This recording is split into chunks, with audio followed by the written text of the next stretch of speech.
Hi there, this is Dana Arcuri, author, speaker, and wellness advocate, and today I'm talking about something pretty darn sensitive, and it's something that won't be new to you as far as a lot of the content I'm sharing, but for some people, they might need a little wake-up call, and so this in itself could be educational and could actually help you start re-evaluating how much time you're spending on Facebook.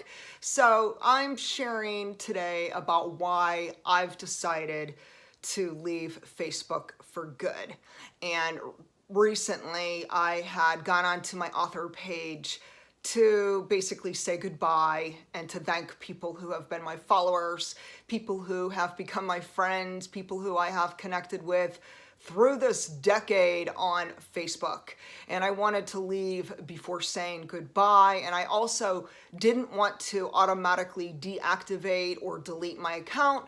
I wanted to give it 30 days to just kind of sit, think, ponder, and really give myself a little more time to dig even deeper.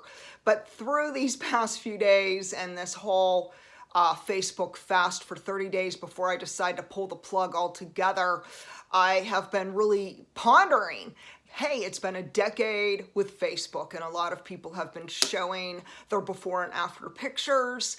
And I think we need to look beyond the pictures because boy, oh boy, are they really fooling us. We see these happy faces all over Facebook. We see the before and after and the decades from, people and all the time they've spent on this particular platform. And while it may look really great in a photograph, what's going on behind the scenes is quite disturbing. And that's what brings me to determine that I have more reasons to leave Facebook than to remain on that platform. And so I wanted to talk about it, to openly talk about it. Now, on my author page, I did not openly discuss details. And why? Well, probably Facebook would make my post diminish. Isn't it interesting that when they don't like what we're talking about, they hide it. They use their algorithms and they use all kind of clever tactics, whether it's censorship,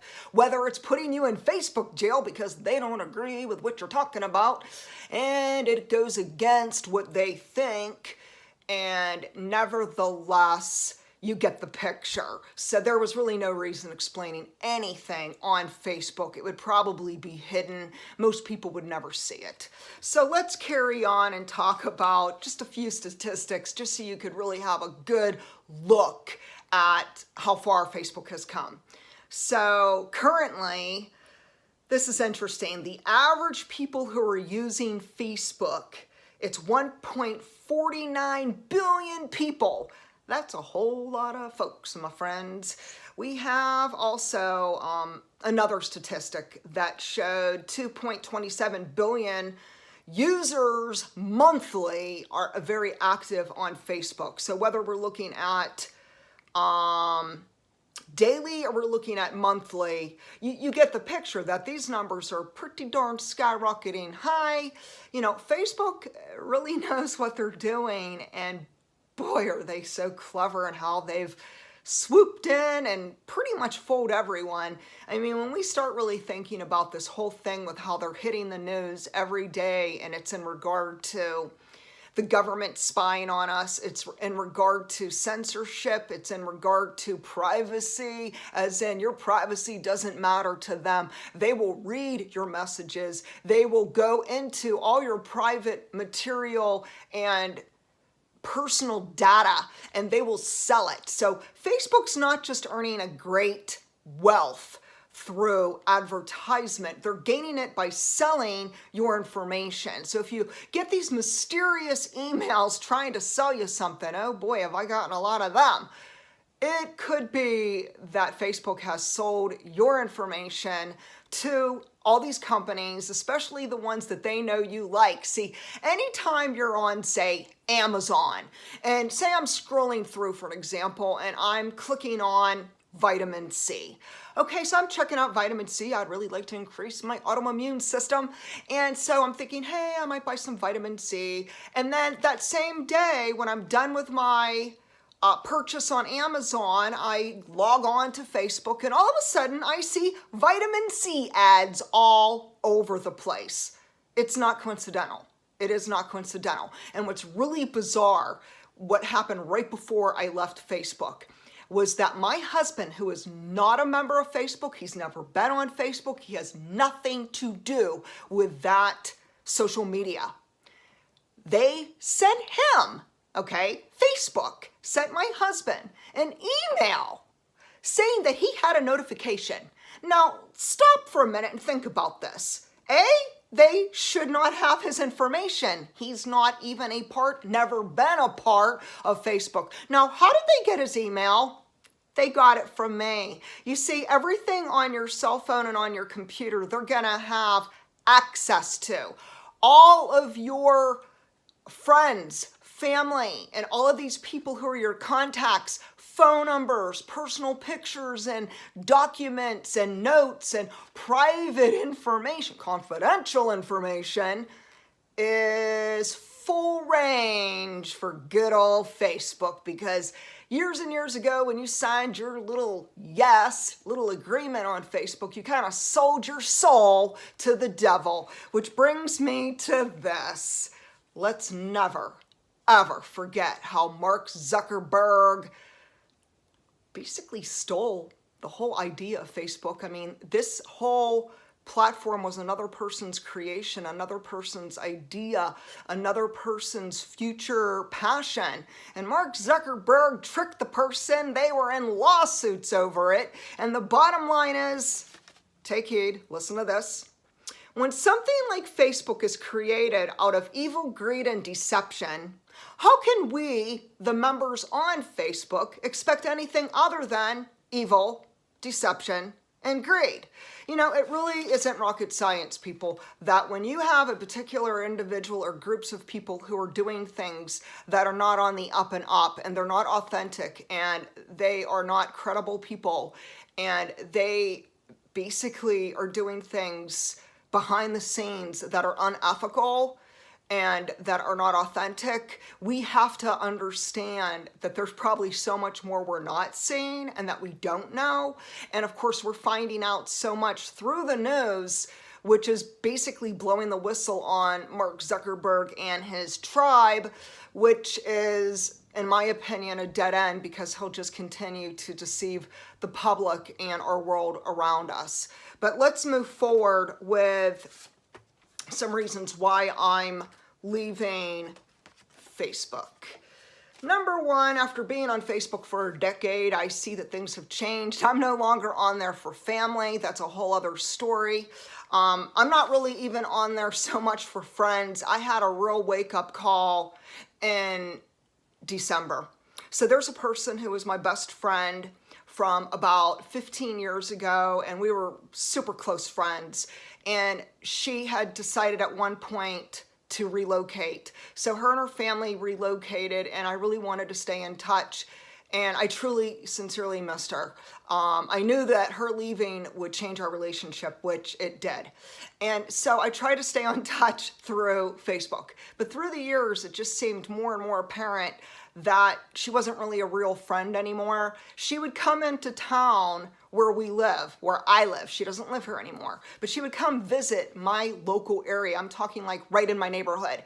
And she would never contact me. She would never get in touch with me. And so in December, I reached out to her and I said, hey, I'd love to connect with you if you ever come here. And so she said, yeah. Ironically, I'm coming here. My family and I are visiting right around Christmas, and it'll be so great to get in touch with you and to see you and to connect with you. And I was like all excited, like, yes, this is great. And what happened? She never called.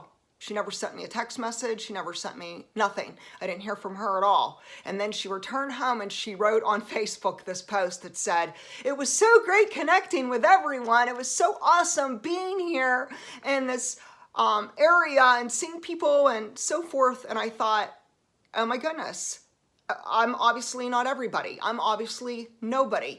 So this was a real wake-up call that our friends are not necessarily our friends. That there are times there are so much people on Facebook that are superficial. They're basically pretending to still be connected with you. But do we really need to be connected to people who we knew from third grade? Do we really need to be connected to people who are not even a part of our lives now, who really don't give a hoot about what's going on with our family, with our health, with our passion and purpose? And so it's a wake-up call that who are these people on my friend list? So I started scrolling through my friend list before I left Facebook, and I don't even know half these people. I don't even know how I became friends with these people. I mean, it is crazy. And then the ones who I am seeing who live in my area, I'm talking within a 1-hour distance, they don't say, hey, let's have coffee. They don't contact me. They don't have any kind of meaningful connection with me. So therefore, what is this about? Is Facebook really about engagement? And who are we engaging with?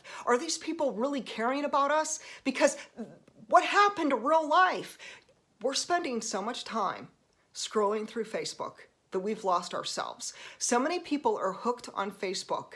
So many people are kind of living this altered self virtually, and they're losing a piece of themselves, and they're not really making these connections that are so much more engaging and personal and meaningful, and that could really be positive. So it really helped me take a step back and evaluate Facebook. Next, I think Facebook does have censorship. I think it is a toxic environment, and most recently I found out that this isn't new. For 4 years, I've battled with this love-hate relationship with Facebook. And what really brought this whole thing to a halt the other day, where I said, time's up, I'm done, bye-bye, was I had a post where I was sharing about someone who had a Facebook post of their own that said, you know, I know you're hurting, but get over it. And I was shocked, and I'm like, what? If someone's hurting, don't tell them to get over it. Be there and help them. Be there and encourage them. Give them hope, and try to be a friend. And so I gave my own little 2 cents worth in my author page post, and someone read it who is friends with this particular acquaintance who had the post. Long story short, she starts her comment, I don't want to fight with you. And then the next thing I know, she's fighting with me. So the bottom line is, on Facebook, we can't give our opinion. We can't even disagree with people. There's no such thing on Facebook as peaceful agreeing to disagree. You can't. Why? Because people will hate on you. People will say things that are so cruel, that are so unprofessional, that are so hostile and aggressive, and there's a lot of condemnation and criticism, and it's junior high behavior. I mean, I left junior high a long time ago. I've been out of school for many decades, and I really don't care to return to that junior high environment. And basically, in my opinion, Fakebook is junior high. It's junior high. And the thing is, I can't live in such a poisonous environment where people have unhealthy behaviors, attitudes, and where I can't even say things because Facebook is blocking all my stuff. They send me into jail, the whole Facebook jail, the censoring. I mean, we see it all over the news. So many people, no matter what they say, whether it's to do with politics, to do with religion, to do with anything to do with even like alternative health, holistic medicine, CBD, Facebook is really cracking down, and they're not letting people have a voice. So if I need to rethink where I want my voice, where I want my platform, where I want my message to be, it has to be somewhere in a different environment that's a little bit more advantageous as far as not blocking me, not putting me in some kind of weird jail, And so, yes, there's censorship across the board on the internet, but I think Facebook's real, as far as like their level, is pretty skyrocketing compared to the rest of social media. Nevertheless, I have probably a dozen more reasons to leave. I'm looking at my notes before I end this, but the bottom line is, it's supposed to be a social media, and I don't believe it's social anymore. I believe it's become anti-social, anti-speech, anti-religion, anti-love, and I can't stay. And so if you'd like to connect with me, go onto Twitter or YouTube, or check me out at danaarcuri.com.